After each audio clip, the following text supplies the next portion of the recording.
नमस्कार दोस्तों। आज हम डेरिवेशन करेंगे electric field due to uniformly charged sphere. ये एक अनदर एप्लीकेशन है गॉस लॉ का। तो चलिए स्टार्ट करते हैं। सबसे पहले यूनिफॉर्मली चार्ज स्फीयर क्या होता है, यहाँ मैंने डायग्राम बनाया हुआ, मैं फिर से डायग्राम बनाता हूँ। तो हमारे पास एक स्फीयर है जिसका रेडियस है हमारे पास कैपिटल आर, और इस स्फीयर में जो चार्ज है वो यूनिफॉर्मली डिस्ट्रीब्यूटेड है। पूरे स्फीयर के अंदर चार्ज जो है वो यूनिफॉर्मली डिस्ट्रीब्यूटेड है। और अब हमारे पास तीन केसेस अराइज होते हैं यहाँ पर कि इस यूनिफॉर्मली चार्ज स्फीयर के कारण जो इलेक्ट्रिक फील्ड इंटेंसिटी है वो इस चार्ज के बाहर कितना होगा, इस स्फीयर के बाहर कितना होगा, इस स्फीयर के सरफेस पे कितना होगा, और इस स्फीयर के अंदर कितना होगा। तो वन बाय वन हम ये केस करते हैं। सबसे पहले क्या है कि हम बाहर वाला केस करते हैं।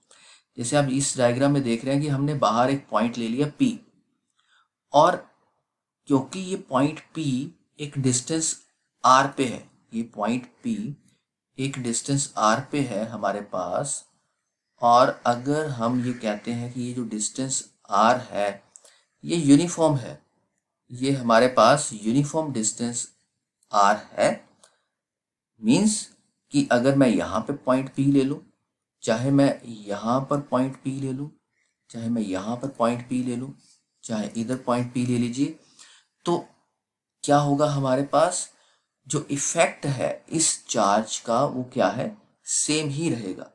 तो हमने क्या किया, इस पॉइंट P के थ्रू एक गॉसियन सरफेस, ये जो अभी मैंने ये सरफेस स्फीयर ड्रॉ किया है, ये क्या है, गॉसियन स्फीयर ड्रॉ किया है जो इस पॉइंट P से पास आउट हो रहा है।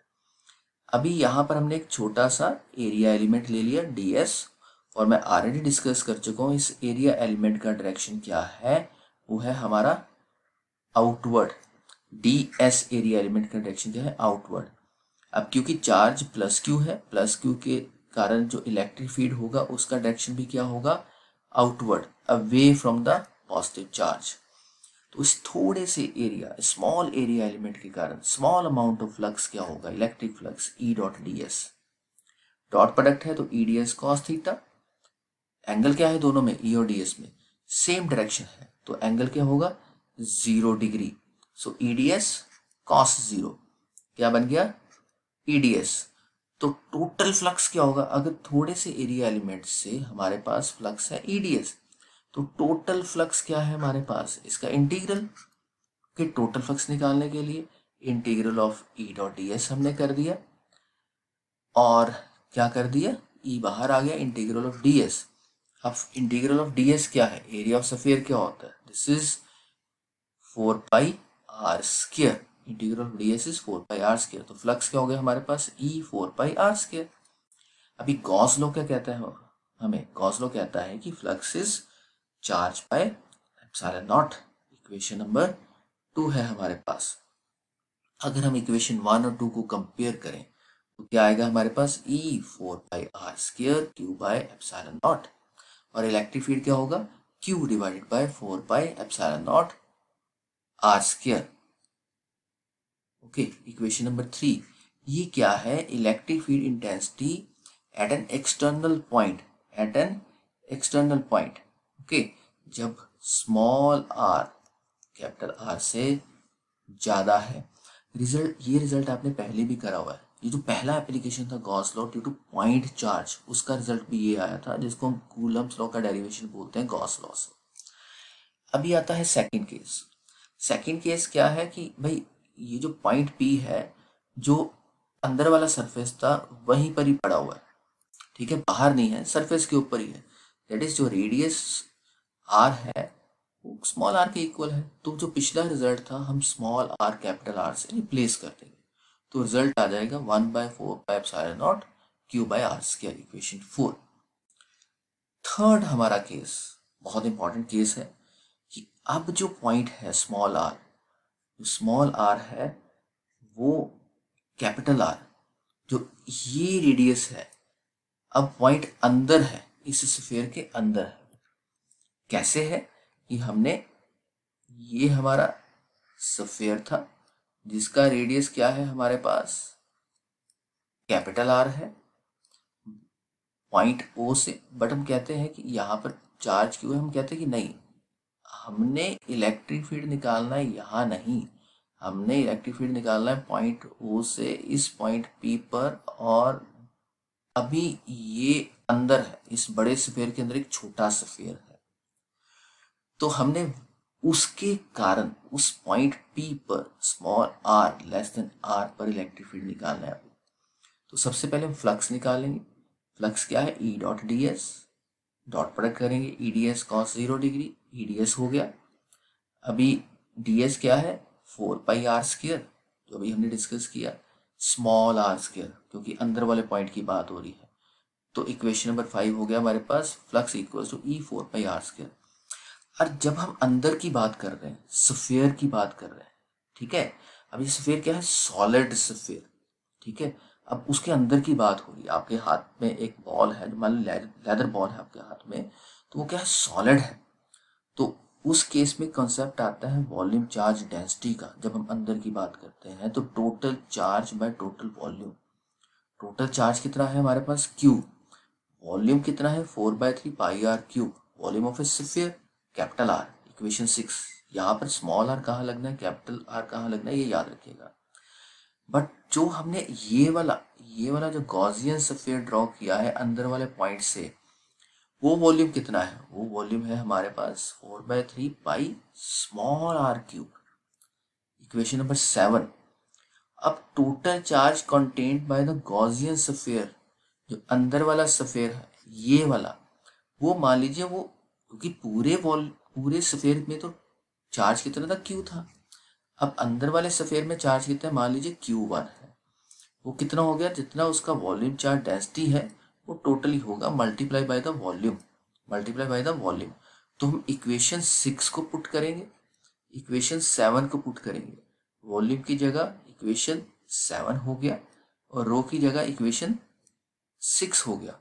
तो हमारे पास क्या बचा पुट करने के बाद, Q/4/3 pi capital R cube, 4/3 pi R cube, cut गया 4/3 पाई, तो बचा हमारे पास Q small R cube divided by capital R cube, equation number 8।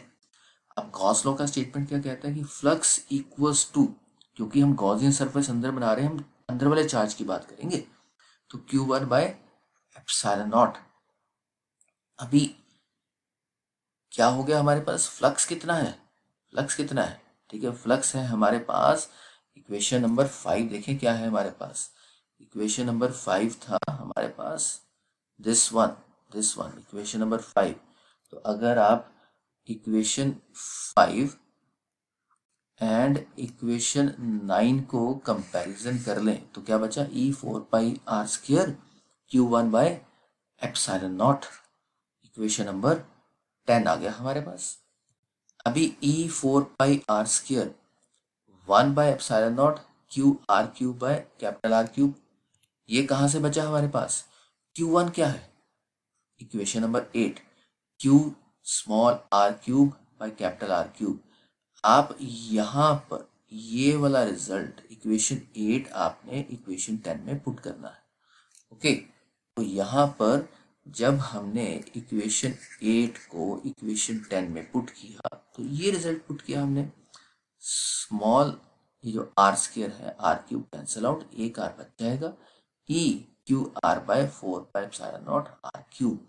तो ये इलेक्ट्रिक फील्ड होगा due to internal point, okay. So हमने क्या क्या किया, एक बार रिवाइज करते हैं। हमने सबसे पहले हमारा एम क्या था कि हमने एक चार्ज स्फीयर लिया, उस चार्ज स्फीयर के कारण हमने ये डिसाइड करना है कि उस चार्ज स्फीयर के अंदर जो चार्ज है उसके कारण बाहर क्या इफेक्ट होगा, उसके सरफेस पे क्या इफेक्ट होगा, उसके अंदर क्या इफेक्ट होगा। तो सबसे पहले हमने क्या किया, उसके बाहर क्या इफेक्ट होगा, एक पॉइंट पी बाहर ले लिया, वहां इफेक्ट देखा और हमारा इफेक्ट आया E equals to Q/4/ε0 R square, एक पॉइंट चार्ज की तरह तब वो चार्ज स्फीयर बिहेव करेगा, क्योंकि यही रिजल्ट वहां पर भी आता है। सरफेस पे स्मॉल आर को कैपिटल आर से रिप्लेस कर दिया तो हमारे पास इक्वेशन 4 आ गया। अंदर जब हमने करा, अब हम वो अंदर सॉलिड स्फीयर लेदर बॉल की बात कर रहे हैं तो वॉल्यूम चार्ज डेंसिटी का कॉन्सेप्ट आता है कि अंदर स्मॉल r है, वहां पर पॉइंट P है, वॉल्यूम चार्ज डेंसिटी हमने निकाला टोटल के लिए इक्वेशन 6, गॉसियन स्फीयर का हमने वॉल्यूम निकाला, फिर टोटल चार्ज निकाला Q1 equals to rho multiply by volume, और Q1 इक्वल्स टू वहां से हमने Q1 Q R cube by R capital R cube equation number 8 निकाला, गॉस लॉ लगाया, इक्वेशन 8 को 10 में पुट किया और हमारे पास ये रिजल्ट आया E equals to Q R by 4πε0 R cube. That is जो इलेक्ट्रिक फील्ड है due to uniformly charge non conducting sphere at an internal point वो डायरेक्टली प्रोपोर्शनल है to the distance of the point from the centre. Okay, I hope so कि आपको ये derivation, ये discussion समझ आया होगा। तब भी कोई डाउट है तो प्लीज शेयर करिए। Thank you, thanks a lot.